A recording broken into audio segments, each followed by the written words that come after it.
You're listening to the AppleInsider podcast.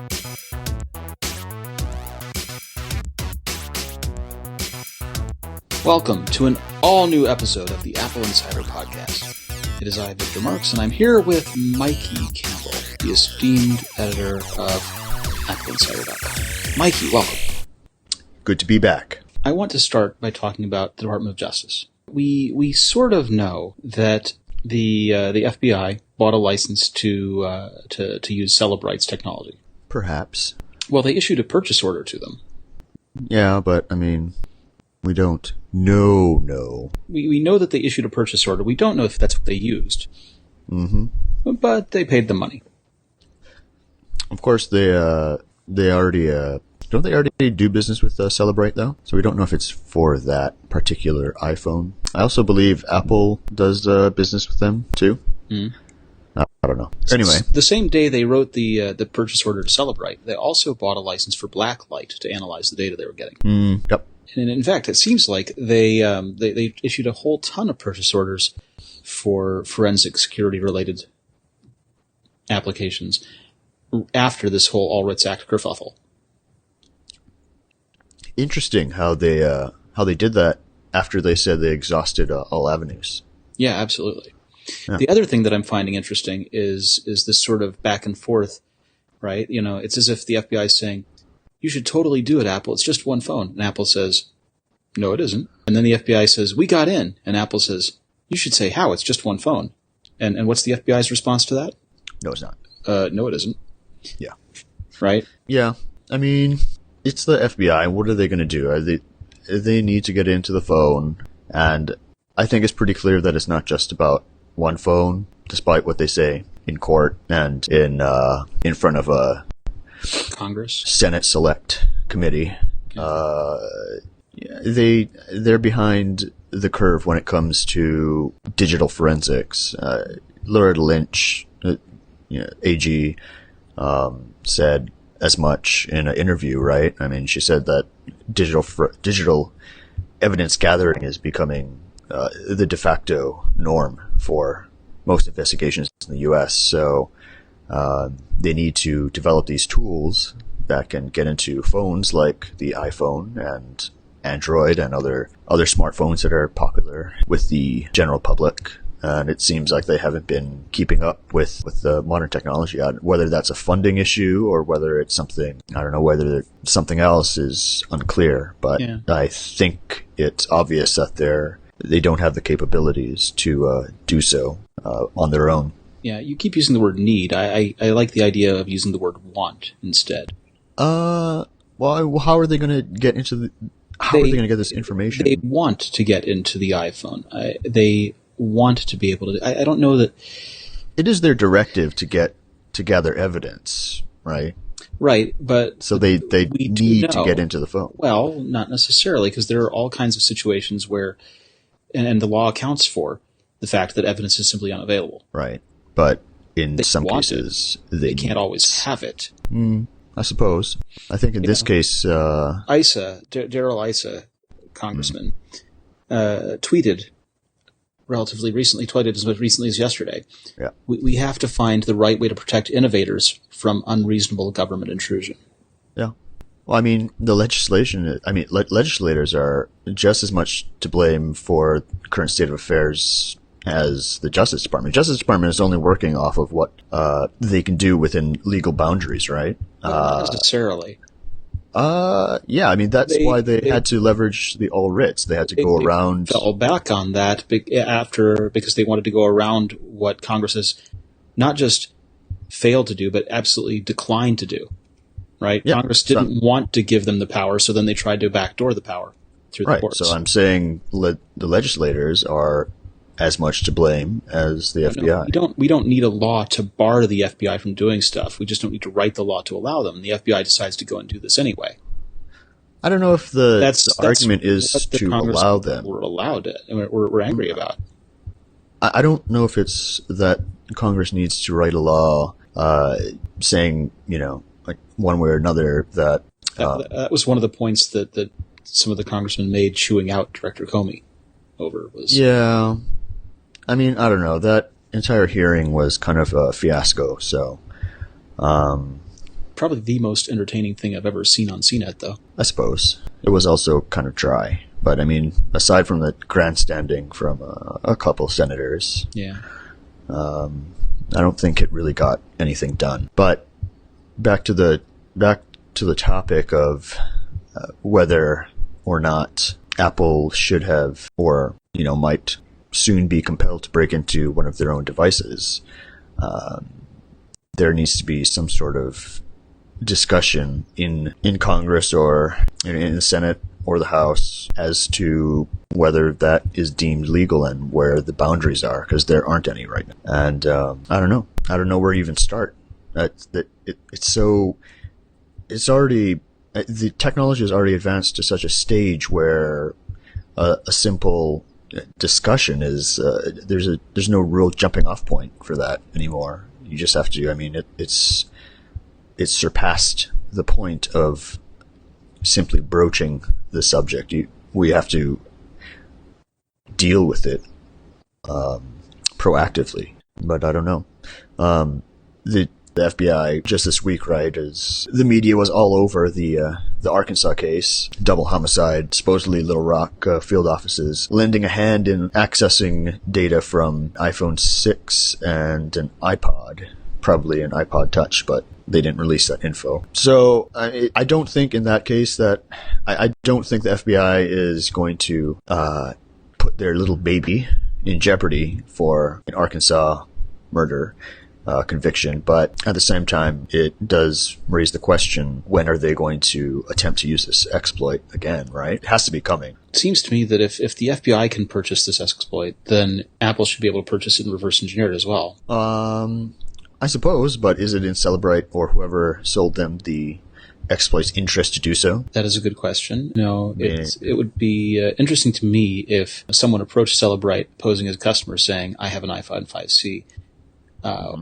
Can I purchase the ability to access it, and see how far they got? It is business versus government in that case, and at least part of the reason where this whole thing gets sticky to begin with. Apple's a private company, and the government was trying to compel them to basically divulge industry secrets in the name of national security. Can it be done in reverse? I don't know. So what's the big takeaway from all of this? It's not over by any means, and we're going to be talking about this for probably at least a few more years. I've seen stories that that the whole thing is the FBI versus Apple thing is done. It's not done.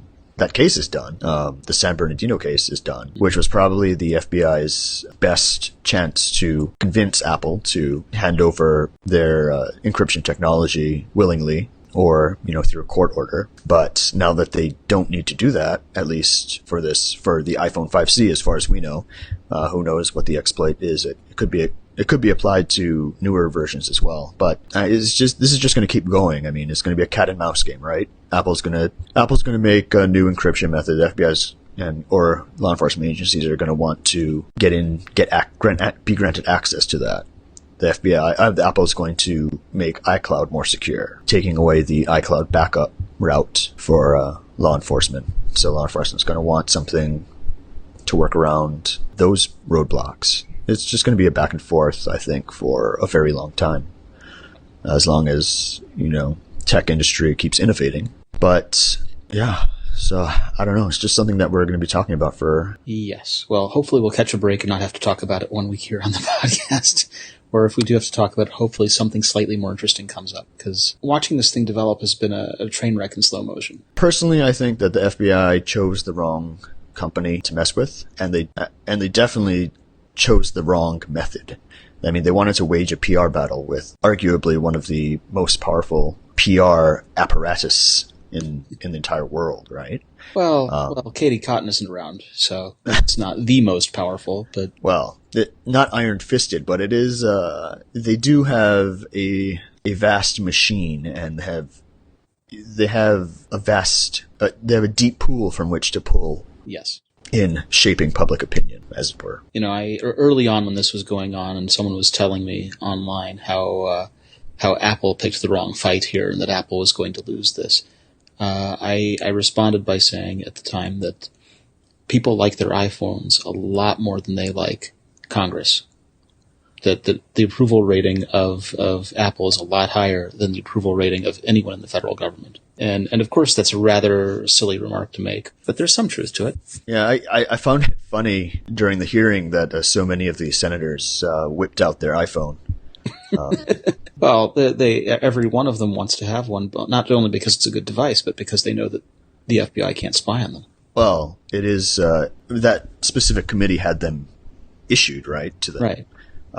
But it's funny that I thought most of the congressmen were issued iPhones after they stopped issuing BlackBerries. Yes. Well, it depends on. I think that I don't know the procurement policies, but I think each has to. I mean, they have to go through. They have to vet it, right? Right. But it's interesting that a ID department for Congress and purchasing department, and they approve which device gets purchased. But I thought iPhone was on that list. It is for some committees and some senators, but I think a lot of them use multiple devices, obviously, as seen by Hillary Clinton. Oh. Yeah. But well, she wanted her BlackBerry and she got it in the worst way. Yep. Well, I wish I could start my own server farm for personal correspondence too. That'd be great. Hopefully, you'd nothing top secret better though, than hers. Yes. Speaking of being able to get into devices, Chipworks published a teardown of the new iPhone SE. Indeed, they did. And as expected, it's like a mashup of iPhone 5S, 6, and 6S technology with a few new parts sprinkled in for good measure. Right, and Chipworks said they likened it to an old Chevrolet outfitted with a peppy new Corvette engine. Yeah, and from what I hear, that's pretty accurate. Our colleague Neil has a SE, and he said it's basically a faster 5S. Aside from the Touch ID module, which is a first gen, you're not going to see that ultra fast unlocking like you do on the 6S, which is, once you get used to it, it's kind of hard to go back. But it does support Apple Pay. Yep. Supports Apple Pay. What else does it have? Has a new comms chip in it. Audio is the same, I think. So there's the A9 processor. There's 2 gig of RAM, same as the iPhone 6S. Mm-hmm. Toshiba RAM. The NFC chip and the secure element are still there. The same one as the 6S. Let's see, the access controller, the accelerometer was the 6S. I think it's isn't it integrated now? It's not called. It's accelerometer plus some other stuff. XYZ roll, pitch, and yaw. Normally you'd have a 3-axis accelerometer, but this is a 6-axis inertial sensor. Yeah, I think they started using that in the 6S. I think prior to that, there was a combination accelerometer plus some other stuff. It's got gyro. the wireless modems, the Qualcomm modem and RF transceivers are the ones out of the iPhone 6. It's when they expanded the coverage, so you got that going. I mean, this thing is shaping up to be basically what we thought it would be, right? When the rumors first we sort of presumed that it would be a 5S shape with all the goods in it. Yeah, they just wanted, at the time, I mean, we thought that Apple was looking to satiate people like Neil, who love the 4-inch form factor and keep crabbing about the 4.5. Let's be clear. Tim Cook and Johnny Ive listened to the podcast, and it's true. They heard Neil griping. They felt Neil's pain. No, they obviously did this to accommodate Donald Trump. Oh God, no, they didn't. He has small hands. I'm not going there.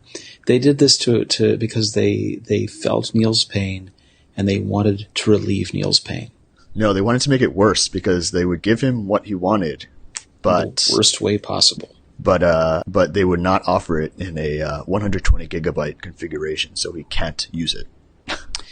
He was telling me that he had to ditch like 50 gig of stuff. He offloaded all of his videos to Dropbox, and he moved all of his photos to compressed ones, and he had to ditch so many applications. Yeah. I told him the housekeeping was good for him. I don't know why he has so much stuff on his device. It's kind of weird. I can't speak. I have too much stuff on my device as well. But I have everything offloaded sync to either like Dropbox or my own Synology cloud. Mm-hmm. How large storage is your Synology? Not too big, just like 4 terabytes, I think. Oh, not too large.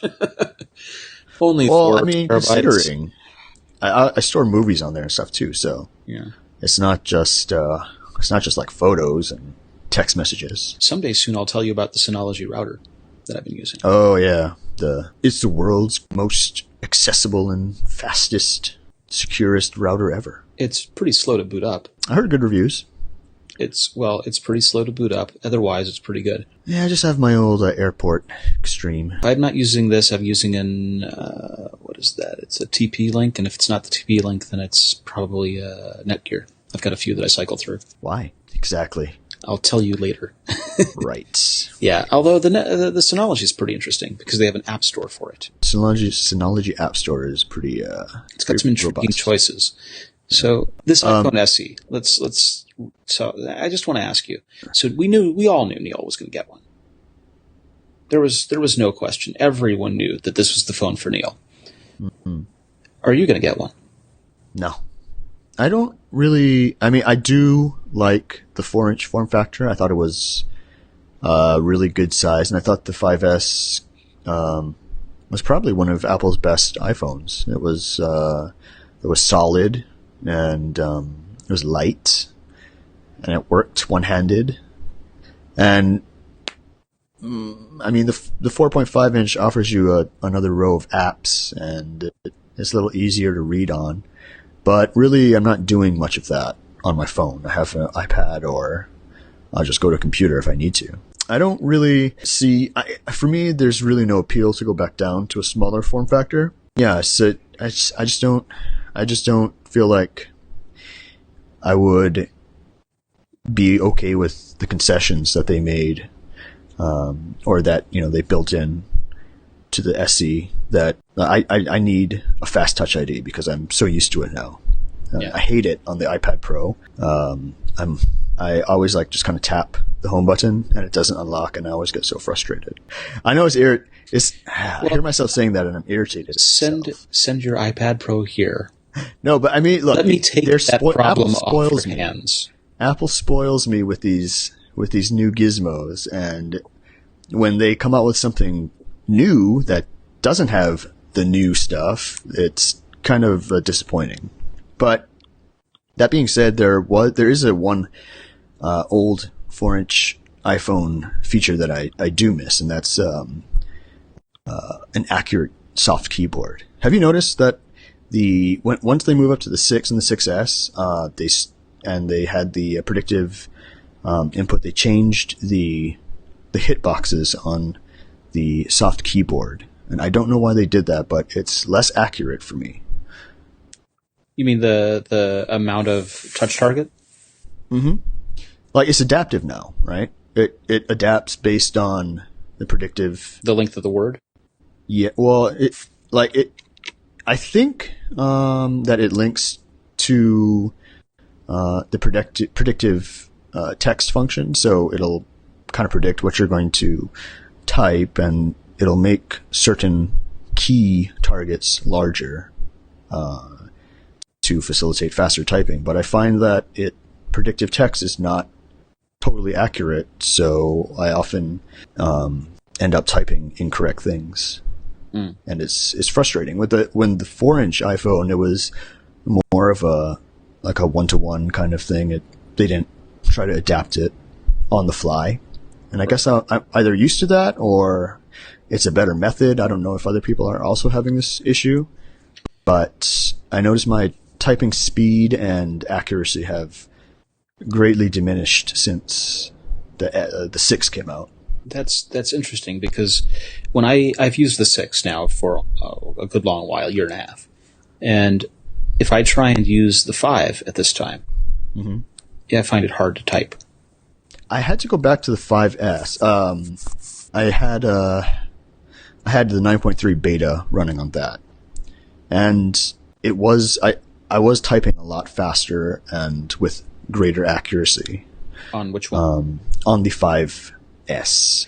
Well, so Mikey, this tears it. You need the SE. Just so I can type rude tweets out faster with yes, with greater accuracy and greater rudeness. Exactly. Well, you have to reach peak rudeness. You have to have the SE, I guess. You have to have the SE, and you'll send your iPad Pro here, and it'll be perfect.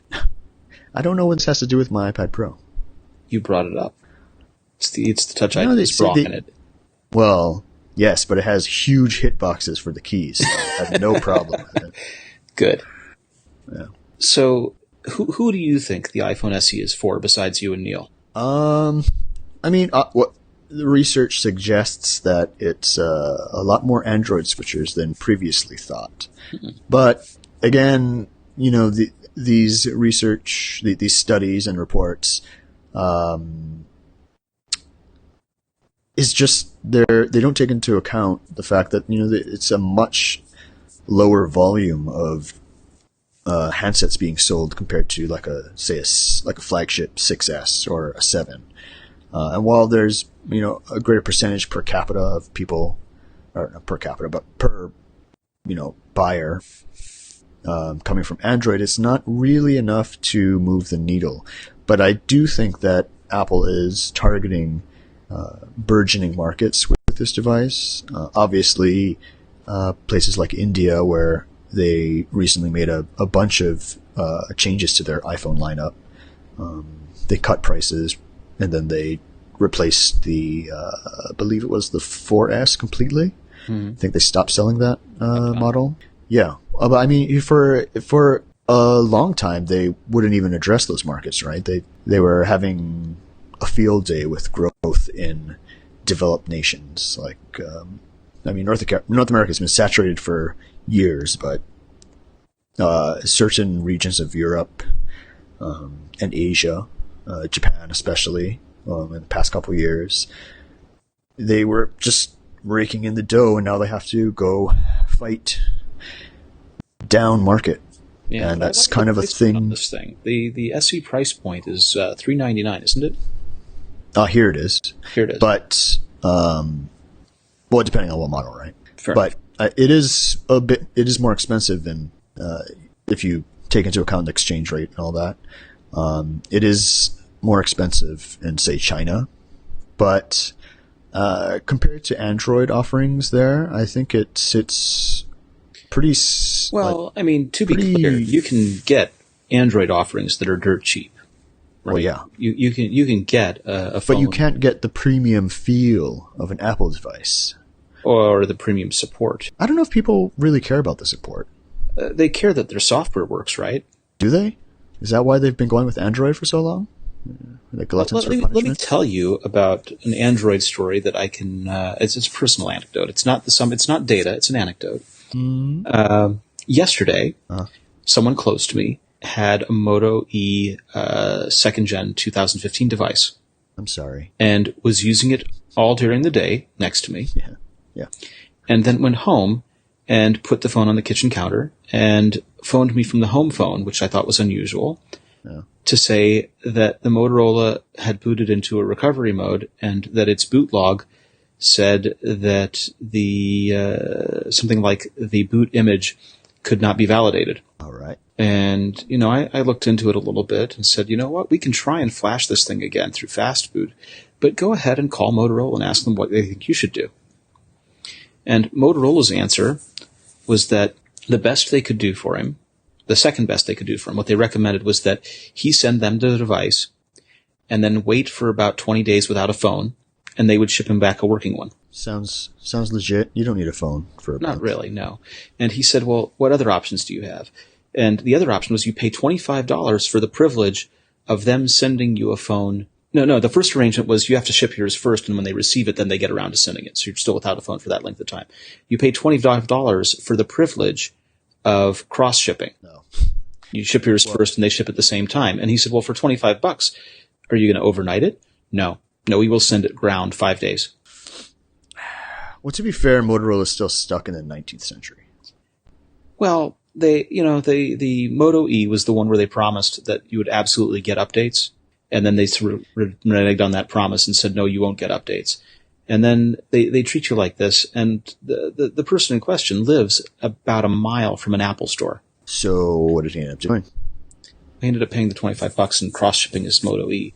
I figure in a few years when the Moto E dies for good, and Moto won't help him anymore, that I will try and direct him out of business completely. Yeah. Well, we'll see about that. But at that time, all of the phones that are currently Motos will just be branded Lenovo, right?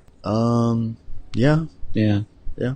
I remember the time when one lusted after a Motorola phone. Yeah. Razr. I really Sliver. wanted a Razr. Really wanted one. I had one. I had two. Lucky. I sold them for like $60. I think my first cell phone was a Motorola Flip, not a StarTAC. Whatever was before that. I don't even know how. I don't know what their naming nomenclature was back then. StarTAC was the first really good one. Yeah. As a flip. How dare you? I enjoyed my flip phone. I'm sure you did. And it lasted for at least 45 minutes. That's okay, Mikey. It's okay to have enjoyed that. It's the days when you would carry around extra batteries. Those days weren't so long ago. And in fact, if you go into the airport, there are stores that sell spare batteries to this day for Samsung. No, 1991 not for old flip phones, but for Samsung. Oh, well. I'm sure they would do it for Apple if Apple allowed people replaceable to battery. Change their battery in any of their devices. No kidding.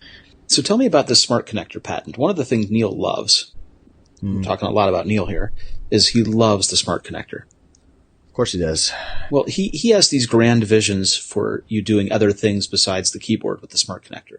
I thought we established that the smart connector is kind of gimped, at least in its current form. He dreams. Okay. Well, he's not going to get, his dreams are not going to become reality this generation. Yet. So maybe one day. What's in the patent? Basically, it's a patent for stackable plugs. So let's say you have a iPad Pro, and you want to connect a keyboard and say a battery pack, and also for some odd reason a spinning disk drive or something. I don't know, external storage of some sort. Right. Currently, there's really no way to do it simultaneously. So you plug in a lightning connector with one thing and then stack another lightning connector into that female's lightning connector and so forth. And that doesn't work. Yes.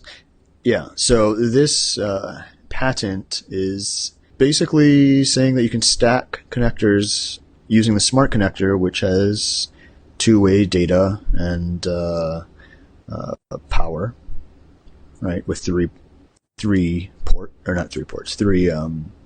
pins, and you can stack these plugs one on top of the other, and it will intelligently parse out all the information from each thing and let you operate 2, 3, 4 devices at one time. Mm-hmm. So it's kind of cool. So imagine, if you will, that the current smart keyboard, you can stack on top of that like a battery case, kind of like the iPhone battery case, but instead of connecting via Lightning, it'll connect on the smart connector side, and you'll still be able to attach a keyboard. Mm-hmm. So it has implications to expand iPad's ecosystem vastly, right? One of the drawbacks that people always cite of iPad is that it's a lack of expandability. It's not as versatile as a laptop computer. So this could go a long way in addressing those concerns. But who knows if it's ever going to come out? Probably not. It's like the prototype original iPad that had two 30-pin connectors. Yeah, right. I don't know. Apple has grand visions of a time when you won't need wires at all, right? Everything's going to be connected wirelessly. I don't know if they're going to invest in something that's not contactless. I mean, they're even moving to wireless charging now, right? And I'm all for that as long as it can be done in an efficient way and in a way that actually works. because charging my Apple Watch for an hour or a couple hours or whatever, it's obviously not as efficient as plugging in my iPhone with a wired connector. Mm-hmm. So the technology is not quite there for wireless charging, but it is there for wireless data, and that is what iPad and iPhone use now, and that rely on the most, and they're kind of moving further in that direction. So we shall see. Now, we just got done talking about all of the things that led up to the iPhone SE. We did that last week, and we recapped it a little bit with what's inside of it this week. What's the new iPhone rumor? Oh, the new iPhone. Well, because personally, I want a new iPhone. Well, then you might have to wait until. Do you want AMOLED? AMOLED has its benefits and drawbacks. Well, according to Mr. Ming-Chi Kuo, who people love to hate, for some reason, I don't know why, he's been very accurate in the past. I've heard him called a charlatan. That's interesting, given the things that he brings us. It is interesting. Who Anyway, is he misleading, I wonder? I don't know. He's been very accurate in the past, and has he just pulled the wool over our eyes and we don't know it? The charlatan. Perhaps. I don't know. So in any case, so he's saying that we should expect an AMOLED iPhone in 2017, which is interesting because Apple is expected to revamp the iPhone design to take advantage of OLED's ability to be flexible, right? So perhaps a curved screen of some sort, partially curved, but to facilitate edge-to-edge. Yeah. Curved screens already exist. Yeah, they do. I mean, there's the Samsung S7 Edge, right? Okay. S6 aside from the Edge. gimmicks that Samsung uses for their smartphones, there are some very beneficial properties that can be gleaned from using an OLED screen, which one, for example, is an edge-to-edge display, which would be awesome. A true edge-to-edge, where are you suggesting the Samsung one is not an edge-to-edge display? There's a bezel on the side. But it's down on the side now. Yeah, but it's still there. All right.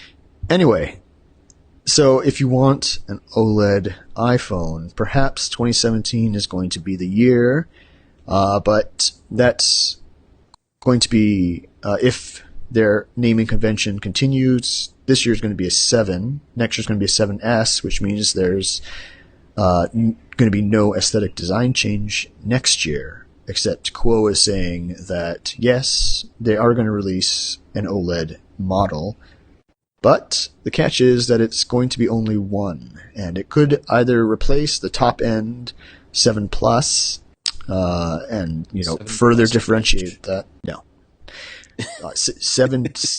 It could be like a 7S Plus. 7S Plus. So in that case, it would be like no. So in that case, it would be like they would have the 6S for free, then like the 7S, which would be a redesign coming out next. It's the 7, which is based on the 7. No, I'm sorry, 7S next year, which is based on the 7 that will be released this year, plus another model that has an AMOLED display and new design, which Kuo says is going to be curved not only on the display side but also the back. You know how Apple loves symmetry, so that's what it is. Oh, he kind of describes it as a 4 series, except the next generation 4. Remember the glass sandwich? Okay. So it's going to be that, except with a thinner antenna ring or antenna surround, and curved on both sides. And supposedly. when do you think I can have this thing? 2017 fall, probably. So depending on AMOLED, how much stock Apple can pile up, could be in addition to the 7S and 7S Plus, or it could just completely take the place of the 7S Plus. So in either case, it's going to muddy Apple's lineup if indeed they do launch it in 2017. But I mean, I do have a soft spot for OLED displays simply because of the color saturation it can achieve and its ability for power savings, which will be excellent, hopefully, unless Apple continues with the full white UI, in which case Power OLED savings will be minimal. yeah, or the reverse of power savings. Right. Consumption. That other thing. Yeah. So, but I mean, I do like the idea of that, and I don't really care about curved displays. I think they're kind of gimmicky. I haven't really seen a use case that really made a compelling argument as to why the display should be curved. But I am kind of excited for it. And I don't know if I will buy it though. If it is going to replace the 7S Plus and that it's supposed to be a 5.8 inch display. And I am not a fan of humongous even phones. bigger phone. Yeah, it's going to be, well, it would be Apple's biggest phone, right? 0.3 inches larger than the Plus. Yeah. So a true phablet. My idea is to get on the iPhone, the Apple upgrade plan. Purchase my phones directly through Apple, and when such a thing becomes available, I will strongly consider it. Still probably gonna have to pay through the nose. Well, the it's like 30 or 40 a month. It's too rich for my blood. Is it? Then I will reconsider.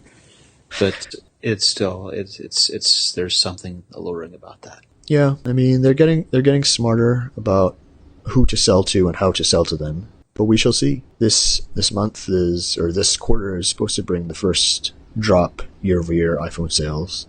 So you have to do something to accommodate the Wall Street doomsdayers.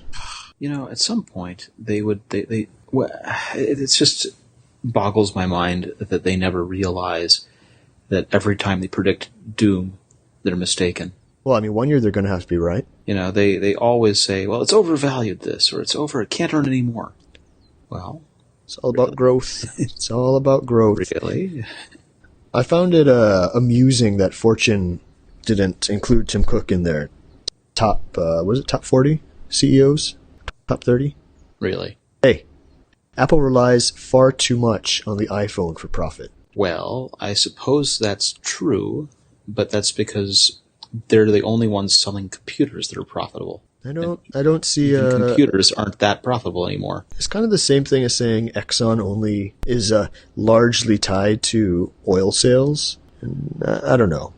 It makes little sense to me. What companies have such a divested product line that they can say we're bringing in equal amounts of money for each of our disgustingly successful devices and or product offerings? I don't know. I still like the idea of the big phone with the AMOLED and the curved screen. All that sounds wonderful. I will take 2, please. One for each paw. Absolutely. One for each pocket on my Jinkos.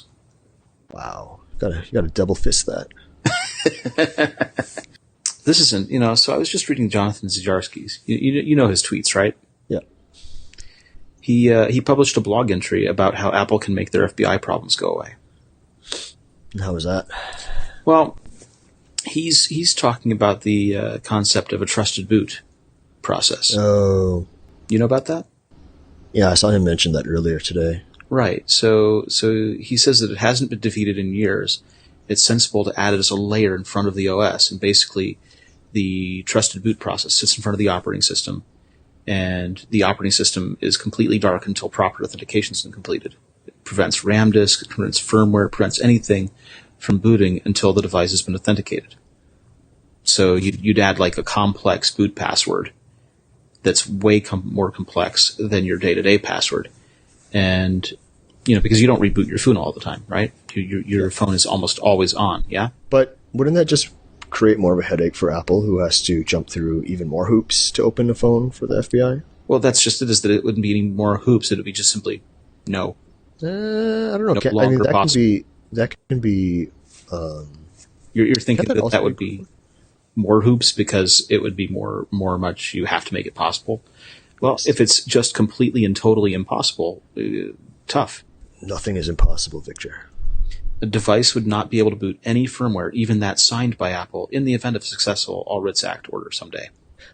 What's interesting is about, I think he tweeted something today that I didn't know, is that Apple has ability to flash the secure enclave. Mm-hmm. So basically that opens it up to a brute force if you do it correctly. I mean, it'll take a long time. But yeah. I'm kind of the whole idea of this trusted boot process that he proposes is appealing to me.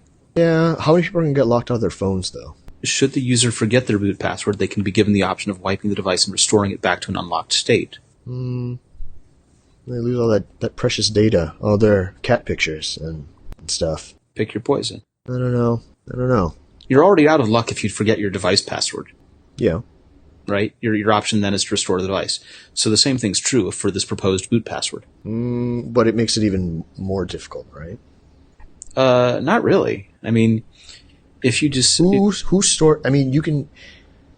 some people have 6-pin, whatever. Do you use alphanumeric? Not yet. Okay. Well, people like you who use like 6-pin or 4-pin I'm on the whatever. 4 digits at the moment. I'm going to change that real soon now. So yeah, I mean, definitely people like you who do 4-pin. Are people like you going to write down I could do a really pass? long 10-digit one. I could do a 10 placeholder one or a 12 placeholder one, as long as I only ever had to use that at boot time. Any other time, I could use a short one. I don't know. I'm not an encryption expert, but so I can't attest to the veracity of either argument. But I will say that Touch ID makes it a lot easier. Prior to Touch ID, I don't think I lock my device. I hardly lock my device. Yeah.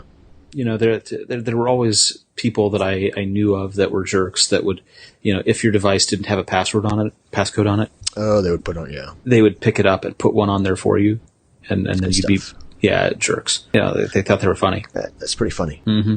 It is to them. Yeah. But I've used the 4-digit because passcode, using Touch ID required putting on a 4-digit at least. And I do like Touch ID. Touch ID is good stuff. Remember when people said it wouldn't work? People say lots of stuff. I also like Apple Pay quite a lot. And Touch ID and Apple Pay. I can only use Apple Pay. The only place I go to regularly that I can use Apple Pay is Petco. Petco? Yeah. Okay. It's basically the only place that accepts it here. I don't go to Whole Foods. I don't go to Whole Foods, Trader Joe's, Walgreens. Don't go to Walgreens. I've used it in a bunch of places. Well, good for you for living on the mainland. My physician. Really? My physician's office will do it. And, they say, you'd like to pay your copay or whatever it is. And I say, sure. And I take out my phone and they go, oh, you're one of those. And they punch it in on their PIN pad and it's ready to go. They're not going through Square? No. They have actual... They have PIN pads. Wow. Yeah. The tire shop can do it. The place where I get tires on my car does it. The health food store that's a local thing, not a big chain like Whole Foods. They do it. I got a lot of places around me that will take Apple Pay. But Petco is the go-to place for me.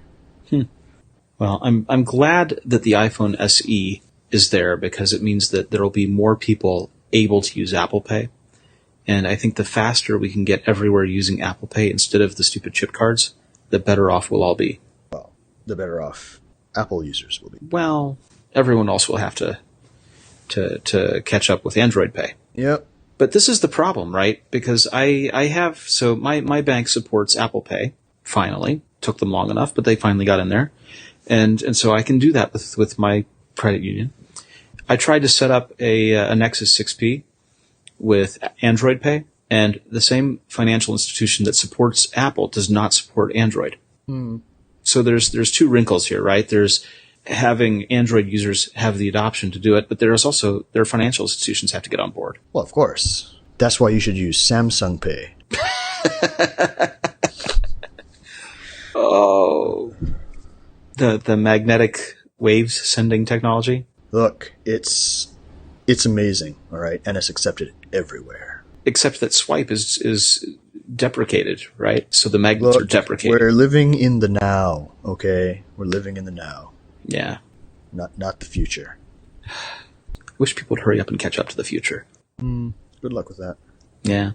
I mean, the rollout for chip card has been horrendous. Yeah, I see. Well, we have the readers here, but they're not active. Are you kidding me? It's funny. They have the new readers, right? The slots have to be active by now. The Ingenico or whatever. Right, Ingenico and Verifone. I've seen the Ingenico ones with like index cards in the slot saying the chip is not active. Oh gosh! Don't stick your card in here. Put your card in here. Yeah, everywhere I go, in Target or Whole Foods or Trader Joe's, there are all these cards that are taped up next to them, telling you the steps to insert your card, and don't pull it out too soon, because if you pull it out too soon, it reboots their point of sale. Don't you have to leave it in for the whole thing? You leave it in for the entire transaction. But see, the problem is that we were trained for years, if you were using a gas pump, to just insert and remove quickly. Yeah. Well, for everything, right? Right. A swipe. Yeah. Swipe it, you don't leave it in. We're such dumb creatures. We can't learn these things. No. We got trained, and then they want to break our user expectations, and they were convinced there would be no problems at all with this. Yep. They were wrong. Yes. Dead wrong. Dead wrong. I'm Victor Marks, and you can follow me on Twitter at vmarks. You can also find my work on AppleInsider.com. Mikey Campbell, who joined us, is MikeyCampbell81 on Twitter, and also available at AppleInsider.com. Join us next week for more news about iPad, iPhone, Mac, and more.